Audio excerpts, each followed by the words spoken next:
Asalamu alaykum warahmatullahi wabarakatuh. Kama nilivyojitambulisha awali, mimi naitwa Maliki Barongo, ni mwalimu lakini pia ni mwanzilishi wa taasisi inaitwa TARIS, Tanzania Road Safety Initiative. TARIS kazi kubwa tunayofanya sisi, tunafanya public awareness and capacity building. Public awareness tunafanya kwa watumiaji wa barabara ambao ni watembea kwa miguu na madereva kwa ujumla, ambapo huwa tunaandaa semina mbalimbali, tunaandaa zile outreach, kutembelea wanafunzi mashuleni, kutumia vyombo mbalimbali vya habari kuweza kuwakumbusha watumiaji na madereva namna gani wanapokuwa barabarani waweze kufuata sheria na kanuni za usalama barabarani. Lakini pia kwenye capacity building huwa tunawafanyia hawa wahandisi wa barabara wanaojenga barabara kwamba namna wanavyojenga barabara katika hatua ya awali, wanavyoistructure, wanavyoijenga, vitu gani wazingatie kulingana na teknolojia ili barabara ziwe salama kwa watumiaji ambao ni madereva na watembea kwa miguu. Sasa ndugu zangu wanafikra, leo nimeandaa wasilisho langu dogo la umuhimu wa usalama barabarani kwa vijana. Sisi memba wa fikra ni vijana tulio wengi, na vijana sisi kulingana na nature ya shughuli zetu, manake huwa tunatoka sehemu moja kwenda sehemu nyingine, na aidha tunatembea kwa miguu au tunapanda usafiri, aidha ni dereva wewe mwenyewe au unapanda hii public transport. Sasa kama kijana, usalama barabarani una umuhimu gani kwetu? Kwanza inabidi tujue nini maana ya usalama barabarani. Usalama barabarani tunaweza tukai-define katika makundi matatu. Kwanza tunaweza kusema kwamba ni ulinzi wa maisha na mali za watu kwenye barabara. Kwamba ukiambiwa neno usalama barabarani kwamba ni ile hali ya ulinzi wa maisha ya binadamu sisi, lakini pia maisha ya mali, maana yake tunazungumzia vyombo vya moto. Lakini pia kuna barabara zinazojengwa, kuna vitu mbalimbali ambavyo vinawekwa kama zile taa za barabarani na zile kingo, zile pia ni mali ambazo serikali inatumia gharama kubwa kuweza kuziweka. Kwa hiyo lazima binadamu na hizo mali ziwe salama. Tunasema hiyo ni usalama barabarani. Lakini pia tunasema kwamba kupunguza ajali na madhara yanayotokana na ajali za barabarani. Usalama barabarani pia tunaweza kusema kwamba ni ile hali ya kupunguza ajali na madhara yanayotokana na ajali za barabarani. Kwa mfano, mtu ambaye anaendesha kwa spidi kubwa, maanake huyo ipo hatarini kusababisha ajali. Kama dereva inabidi uzingatie issue ya spidi. Lakini watembea kwa miguu, kuna mahali unaambiwa bwana, hapa usivuke, hakuna zebra. Lakini kwa vile tuna haraka tunavuka. Lakini pia kwa waendesha maybe baskeli, kwamba kuna barabara ambazo zinatumika kwa waendesha baskeli, lakini unakuta waendesha baskeli wanapita mule ndani kwenye barabara, ambapo wanaweza wakasababisha ajali kwa kiasi kikubwa. Kwa hiyo tunaweza tukadefine maana ya usalama barabarani kwa design hiyo. Lakini pia usalama barabarani tunasema kwamba ni jukumu letu sote, sio la serikali au sio la mimi Barongo au sio la wewe mwenyekiti, amini mgeni rasmi, ni kwa watu wote kwa pamoja wana jukumu la kutoa elimu, kutunza barabara na kuwa salama barabarani. Kwa sababu mtu ambaye anaathirika na ajali za barabarani ni mtu yeye binafsi kwanza mwenyewe, then ndio anakuja familia yake na serikali kwa jumla. Kwa hiyo usalama barabarani ni jukumu letu sote. Kwa nini usalama barabarani ni muhimu hasa kwa sisi vijana na taifa kwa ujumla? Kwamba ajali za barabarani ni miongoni mwa vyanzo vikubwa vya vifo na majeruhi duniani. Ukiangalia takwimu ya Shirika la Afya Duniani mwaka 2018 kabla ya corona, inaonyesha kwamba ajali ndio inaongoza kwa vifo duniani kuzidi hata magonjwa yale ya ukimwi na kadhalika. Kwa hiyo ilitoa mwongozo kwamba kwa nchi wanachama za WHO ziweze kufanya mikakati kwa ajili ya kupunguza ajali za barabarani. Lakini kuna taarifa nyingine kwamba kwa nchi za Afrika, sababu Afrika ndio inaongoza kwa ajali nyingi na vifo za barabarani kulingana kwamba na sheria zetu zilivyo, lakini pia na miundombinu bado haijawa salama. Kwa hiyo wakasema kwamba watu wote Afrika kwenye kila watu 1000 watu 27 wanapoteza maisha, watu 27 wanapoteza maisha kulingana na ajali za barabarani. Kwa hiyo ni namna ambavyo hili tatizo ni kubwa kwenye huu ukanda wetu wa Afrika. Lakini sababu kubwa inayopelekea hii data kuwa kubwa, issue kwanza ni miundombinu yetu bado ni ipo duni sana. Sababu unakuta bajaji inapita humo humo, baskeli humo humo, gari humo humo, watembea kwa miguu humo, kwa inakuwa ni changamoto. Lakini pia barabara ambazo zinavyojengwa zinakuwa hazina uimara wa kutosha, lakini zile roadmark unakuta serikali inatumia gharama kubwa inajenga barabara, lakini hakuna zile alama za barabarani. Kwa mtu anapita, mtu mgeni ajui kama hapa kuna bumps, ajui hapa kuna taa, ajui hapa kuna nini, mwisho wa siku anasababisha ajali.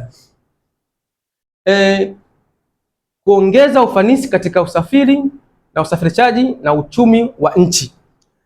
Moja kati ya umuhimu wa usalama barabarani kwamba ni kuongeza uchumi kwenye nchi ya usafiri na usafirishaji. Kama unavyojua kwamba sisi fika mathalani kuna wafanyabiashara kama wauza mahindi, wauza korosho na asali. Hizo bidhaa haziwezi kutoka sehemu moja kwenda sehemu nyingine bila usafirishaji. Kwa kama barabara zetu zikuwa salama, manake hiyo issue ya kusafiri na usafirishaji wa hizo bidhaa manake itakuwa ni rahisi na utapelekea uchumi kuweza kukua zaidi. Tumezungumzia issue ya usalama barabarani. Kwenye issue ya usalama barabarani mara nyingi tunaangalia watu wawili. Manake ni dereva na mtembea kwa miguu. Hao ndo hasa ni watu ambao ni wahanga wa issue za ajali za barabarani. Kwamba mimi leo ni dereva, kesho nitembea kwa miguu. Haijalishi wewe dereva ni dereva baskeli, dereva wa gari, lakini as long as dereva. Kwa hiyo na kwa takwimu ambazo jeshi la polisi lilizitoa kwamba katika ajali zote ambazo zinatokea Tanzania zaidi ya 92% zinasababishwa na matatizo ya kibinadamu. Na hayo matatizo ya kibinadamu manake nyingi zipo kwenye udereva. Kama dereva anaendesha gari speed, dereva amelewa, dereva anachezea simu wakati wa kuendesha, dereva hawi makini. Umeona? Sasa kwa kuangalia usalama barabarani hatuwezi kumwacha dereva. Sababu dereva ndio kiongozi wa barabara. Umeona? Kwa hatua ya kwanza ya kuweza kupunguza ajali za barabarani lazima huyu dereva tumwangalie, je, yukoje? Ana sifa zipi? Umeona? Kwa tukasema hivi, dereva bora ni lazima awe makini na mwangalifu wakati wote.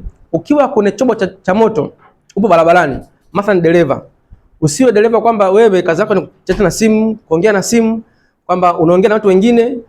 Dereva unapokuwa kwenye chombo cha moto lazima ujue kwamba wewe unaendesha gari lako la mbele, gari lako wewe mwenyewe, gari la kushoto, kulia kwako na nyuma. Kwa hiyo lazima uwe active wakati wote kwa sababu ajali ni kitendo cha millisecond inakatokea. Kwa hiyo lazima uwe makini unapokuwa unaendesha chombo cha moto. Sio tu gari, maybe hata bodaboda, bajaji, even baskeli. Kingine kufuata sheria na kanuni za usalama barabarani. Hizi barabara zetu zinavyojengwa kunakuwa na zile roadmark. Kuna taa za barabarani. Kwamba hakuna askari lakini kupitia zile roadmark maana zinakuongoza wewe kama dereva nini ufanye na wakati gani. Kwa dereva leo bora anapokuwa kwenye chombo cha moto lazima azingatie hizi kanuni za barabarani.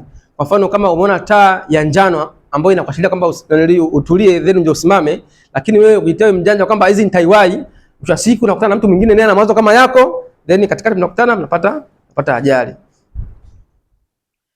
Kuwa na ufahamu wa mazingira ya barabara na hali ya hewa.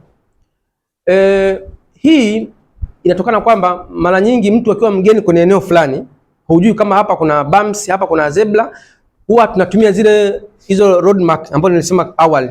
Kwamba kama unaenda mkoani barabara hujui, usio unaenda kwa kubahatisha kwamba hapa kuna gari, hapa kuna mtu kuvuka, hapana. Kitu ambacho kinakuwa kingine kikuongoze ni zile alama za barabarani. Na zile alama ndugu zangu, yani sio kuzipuzia hata kidogo. Sababu mimi kuna shida ambayo ishakunitokea, nilikuwa nasafiri naelekea Singida. Kwamba unakuta sehemu kuna kibao kwamba wanyama wanavuka. Na ukiangalia mbele wewe unaona hakuna wanyama hata kidogo. Unasema ngoja nifanyaje? Niende. Kumbe huko kuna mtu mfugaji ndio anaruhusu sasa wale wanyama waweze kupita. Kwa wakati huo lazima kuna possibility kubwa ya kupata ajali. Kwa hiyo tunapoenda maeneo ambao hatuna uzoefu nayo, hatuyajui, lazima tuzingatie vile vibao vya barabarani. Vitatusaidia sana kuweza kupunguza ajali. Lakini pia ndio dereva bora ambao tunaosema, dereva bora ni yule ambaye anafuata zile alama za barabarani. Pia kuepuka matumizi ya pombe, madawa kulevya, simu na kadhalika. Kama nilivyoeleza awali kwamba dereva bora, ili tuone wewe dereva bora, lazima hivi vitu vyote tuviepuke, sababu ndio vyanzo vikubwa vya ajali za barabarani. Kwa vile kama sisi Waislamu pombe hatuhusiki, madawa kulevya, simu. Mimi na ushahidi, baadhi ya watu hapa tunapoendesha magari, mtu ana chat na simu au anapokea simu, wakati huo hawajui kwamba anaweza akapokea taarifa ambayo si nzuri, akaamaki mtu mwingine wa nyuma akaja akamgonga au akagonga mtu wa mbele. Kwa hiyo tunapokuwa kwenye vyombo vya moto, hususan magari, tujitahidi sana kutokutumia hivi vifaa vya elektroniki. Ni hatari, tunaweza tukasababisha ajali. Wewe tayari ni dereva, unataka kuwa dereva bora kwenye sifa ambazo nilieleza awali, nini ufanye? Hapa nitataja chache, zipo nyingi. Kwanza ni kujitahidi kupunguza mwendo haraka, speed. Vyanzo mojawapo vya ajali za barabarani kwa nchi yetu hapa ni speed. Yaani ukikuta hasa njia za mikoani hizi gari zimegongana uso kwa uso, maana yake speed ilikuwa kubwa, either ya gari moja au yote. Unaona? Kwa hiyo tunapokuwa barabarani tuzingatie sana hizi speed limit. Na WHO ilisema kwamba ili kuweza kupunguza speed limit kwa hii barabara ambazo zipo mitaani kwetu, dereva asitembee zaidi ya speed 30 km/h. Je, sisi kama madereva tukiwa barabara hii hapa, hii ya kushuka chini hapa lami, tunatembea speed hiyo? Na mathalani barabara la mikoani, kwamba unapokuwa na gari unapoenda mkoa mmoja kwenda mkoa mwingine, kwamba speed isizidi 80, ndio sheria inasema hivyo. Japokuwa implication yetu sisi kama Tanzania, hasa jeshi la polisi, imeshindwa kudhibiti. Sasa hivi nimeona wanadhibiti ya magari ya mikoani, lakini je, sisi kama tunaendesha magari ya binafsi kutoka Morogoro kwenda Dodoma au Dar es Salaam kwenda Tanga, katikati humo unatembea speed chini ya 80 au ndio speed 120? Unaona? Kwa hiyo sababu mojawapo ya ajali za barabarani ni watu kuwa na spidi kubwa. Mtu upo spidi 120, 160, utapokutana changamoto yoyote itakuwa vigumu wewe kuweza kucontrol hilo gari. Kwa siku gari lapinduka au mnagongana uso kwa uso. Pili, kufanya ukaguzi wa magari kabla ya safari. Maana check up. Je, sisi kama madereva tukifika asubuhi tukishaamka kwa ajili ya safari, je, tunaangalia gari lipo salama? Tunaangalia chini ya uvungu kuna nini? Tunapiga matali yetu tuangalie kama upepo upo sawa? Tunaangalia oil ipo sawa? Muona mafuta yale mafuta ya gari yapo sawa? Sio kama mtu unaamka tu asubuhi unaosha gari. Kwa hivi vyote ni vitu ambavyo ukifanya unakuwa ni dereva bora. Na ambapo kila mmoja akivifanya hivi, maana yake huenda ajali zitapungua kwa kiasi kikubwa. Huenda wewe dereva bora hivi vitu unavifanya, lakini mwenzako barabarani hajavifanya, kwa huenda aidha ukasababisha au ukasababishiwa ajali. Kwa hiyo tujitahidi ndugu zangu, kama tuna vyombo vya moto, hasa tuzingatie hivi vitu, vitaweza kusaidia sana kupunguza ajali za barabarani. Kuna kitu kinaitwa udereva kujihami. Kuna udereva bora na udereva kujihami. Sasa hivi serikali inatoa elimu sana kuhusiana na udereva wa kujihami. Udereva wa kujihami ni nini? Ni miundo wa udereva unaozingatia kuzuia ajali kwa kutumia mbinu za kujilinda na kulinda kutokana na hatari.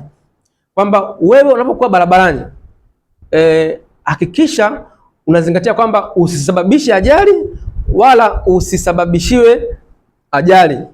Mathalani, kipindi na kuja huku nilikuwa na CM mwenyekiti wetu, alisimama barabarani. Of course mimi ndio nilimsimamisha barabarani, lakini nyuma kule kuna gari lilikuwa speed sana, ambapo kama mimi yule dereva nisingemsimamisha yule, maana yake angeja kutuvaa kwa nyuma. Unaona? Kwa hiyo unapokuwa barabarani kama dereva, lazima uzingatie kwamba wewe binafsi huwezi kusababisha ajali, lakini isitokee mtu mwingine akakusababishia ajali. Kwa mfano ikitokea upo barabarani unataka kusimama, lakini unaona mtu mwingine dereva yupo speed kubwa, umemweka ishara za maybe ya indicator hajaziona au hata uzingatia, unaweza kumpiga mkono aidha apunguze mwendo au asimame kabisa. Kwa hiyo udereva wa kujihami ni wewe mwenyewe kujilinda usisababishe ajali na mtu mwingine asikusababishie ajali. Mambo muhimu ya kujihami kwenye udereva. Kwanza ni kuweka mkanda wa usalama barabarani kila wakati unapokuwa ndani ya gari. Dereva, unapoingia ndani ya gari baada ya kukagua gari yako kabla ya safari, hakikisha unavaa ile belt, seat belt, mkanda kwenye gari. Hii inakusaidia pale ambapo itapotokea ajali usiweze kufanya movement ukapigwa na vyuma au ukajiongeza mahali ili usiweze kupata madhara. Mimi na historia moja kipindi nipo chuo University of Dodoma, kuna rafiki yetu mmoja alinunua gari. Alikuwa ni yani amenunua gari, kijana mdogo yupo chuo, alinunua gari kipindi vipi tunasoma. Sasa ile siku ya kwanza alinunua gari, akaenda akazunguka nalo, kuna roundabout ile roundabout ya Shabibi. Alikuwa spidi sana. Ile gari likamshinda kuweza control ile steering. Mwisho siku akajigonga juu ya roof ya gari. Pale pale akapoteza maisha. Lakini kama angekuwa amevaa ile seat belt, maana yake ingeweza kumzuia either stoke kwenye kioo au asijipige kwenye roof ya gari. Lakini pia kuvaa helmet unapokuwa unapanda pikipiki. Dereva na abiria unavyopanda chombo cha moto hasa pikipiki, inabidi hatua ya kwanza uvae helmet ngumu. Helmet ngumu maana yake inapotokea ajali inaweza ikasababisha usipate madhara makubwa ambayo ungeyapata kama usingevaa helmet. Kwa moja kati ya dereva wa kujihami hasa kwa dereva, usikubali abiria wako apande kwenye chombo chako cha moto kama hajavaa helmet, lakini wewe pia jitahidi uvae helmet wakati unavyoendesha chombo cha moto, kwa sababu madhara ya kichwa utayopata ni vigumu sana kwa mtu kuweza kufanya operation ya kichwa, kuweza kutibu kichwa. Ya mwisho kwamba kufuata alama za barabarani kama vile stop, zebra crossing na speed. Hivi pia vinaendana na vile dereva bora inabidi afanye, kwamba unapokuwa barabarani kama dereva hakikisha zile alama za barabarani unazifuata. Kama sehemu ya zebra inabidi usimame. Hata kama hakuna mtu, sheria inasema kwamba inabidi usimame, uangalie kushoto kwako na kulia kwako, kama hakuna mtu ndio fanyaje? Upite. Sawa, kama kuna taa nyekundu inabidi usimame mpaka taa ya kijani iweze kuruhusu wewe ufanyaje? Pita. Hapa tulikuwa tunaonyesha mfano wa seat belting kama unavyoona dereva hapa anafunga, lakini pia kofia ngumu, tumeona dereva kwamba amevaa kofia ngumu, lakini pia hizi ni baadhi za alama za barabarani ambazo topic nyingine tupata wasa tunaweza tukaielezea. Kwa hiyo hayo ilikuwa ni maelezo mafupi kuhusiana na usalama barabarani na dereva bora ni yupi na udereva wa kujihami ni upi.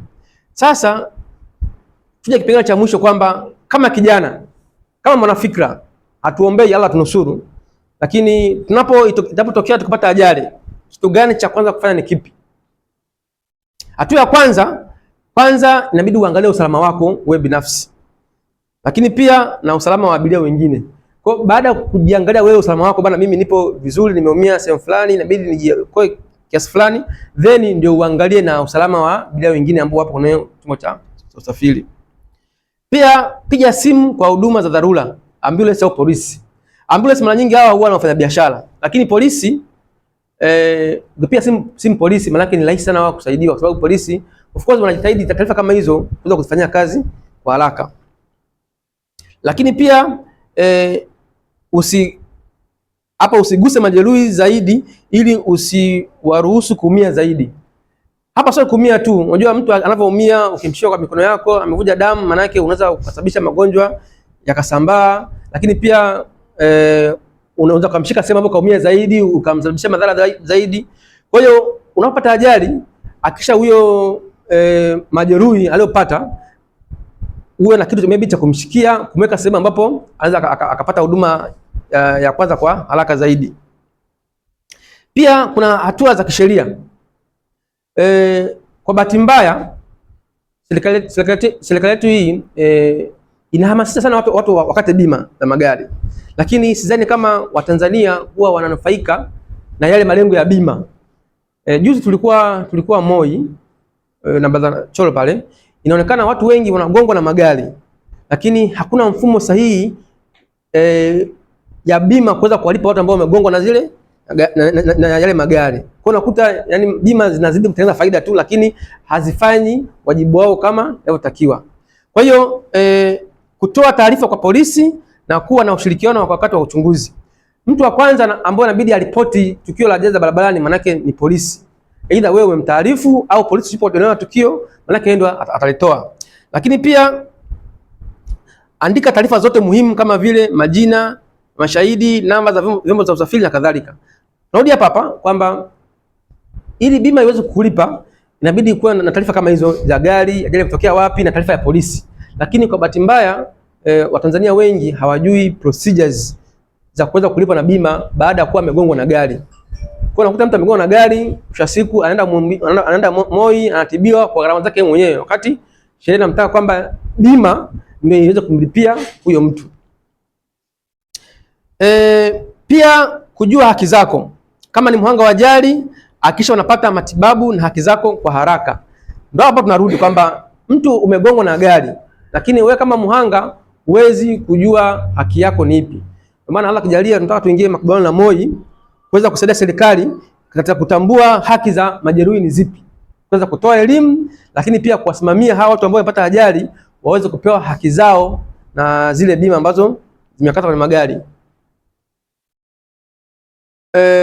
Kumalizia, kila kijana, hasa wanafikira wenzangu, tunapokuwa barabarani tuweze kuzingatia kanuni na sheria za usalama barabarani. Aidha tunapokuwa madereva, tunapokuwa abiria, tunapokuwa watembea kwa miguu. Ajali inaweza ikabadilisha maisha yako kwa muda mfupi sana.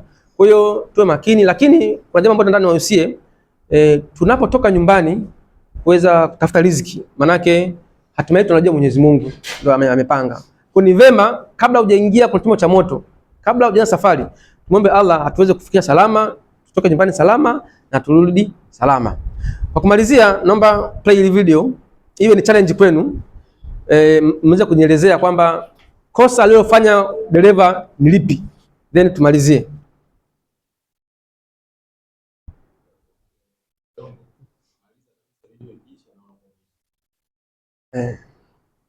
Yani maana video ikiplay hapa sawa, wataka tu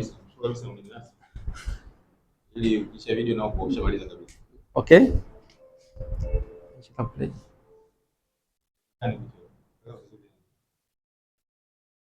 Kwa nataka mniambie makosa mawili ya huyu mtembea kwa miguu ni yapi?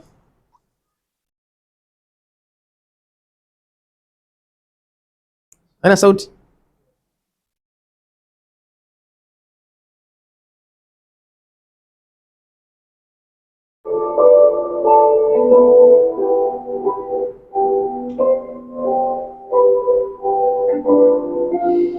Hairudie au mmeivana vizuri?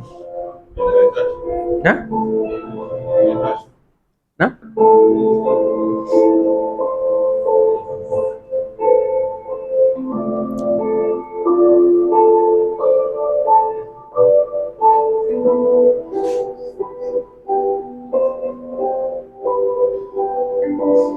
Naanza kuniambia makosa mawili ya huyu bwana aliyokuwa anatembea kwa miguu.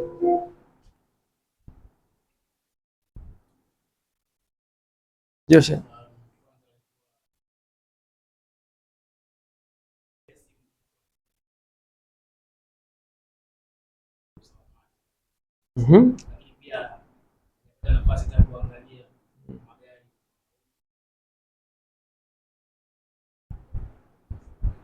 Mwingine?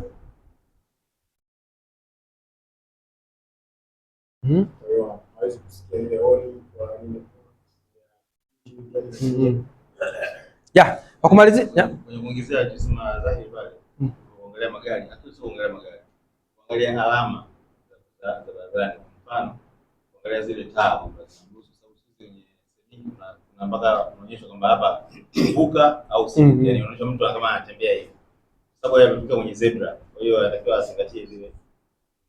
Ja, of course ni sahihi kwamba huyu bwana kipindi anavuka kwanza alikuwa na headphone. Manake hata kama akipigiwa honi hawezi kusikia. Lakini pia alikuwa anachezea simu. Manake ameconcentrate kwenye simu, hajui kulia kuna nini, kushoto kuna nini. Lakini pia manake ameconcentrate kwenye simu, manake hawezi kuona kama hapo kuna zebra au taa zimemruhusu kupita au la. Kwa manake kama kuna dereva ambaye ipo na haraka na taa za kijani zimemruhusu, manake anampitia huyo dereva na kusababisha ajali. Baada ya kusema hayo, ndugu mgeni rasmi, nakushukuru sana na niwashukuru kwa kunisikiliza. Shukrani.